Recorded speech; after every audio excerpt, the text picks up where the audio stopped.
Hello guys. Everyone asking me how you upload your videos like a pro. If you want to know how I upload, so watch the video till the end. If you skip this video from anywhere, you will not understand it, and your video will not get views.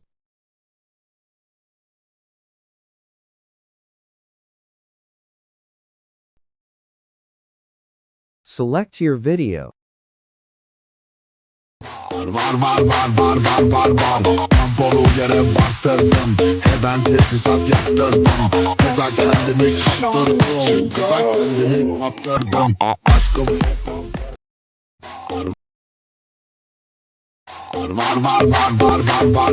Tamponu yere bastırdım.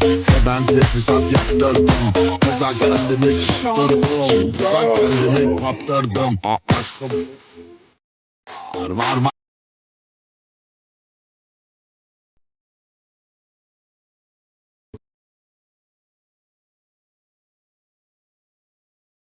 Bütün kızlar bende var. Bende para çok var. Var. Tempolu yere bastırdım. Ben tesisat yaptırdım. Kıza kendimi kaptırdım. Kıza kendimi kaptırdım. Aşkım var.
Tempolu yere bastırdım. Ben tesisat yaptırdım. Kıza kendimi kaptırdım. Kıza kendimi kaptırdım. Var. Tempolu yere bastırdım. Ben tesisat yaptırdım.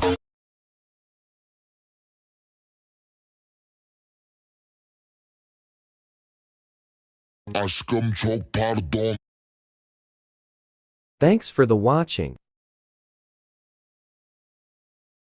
Var. Tamponu yere bastırdım. Ben Tetris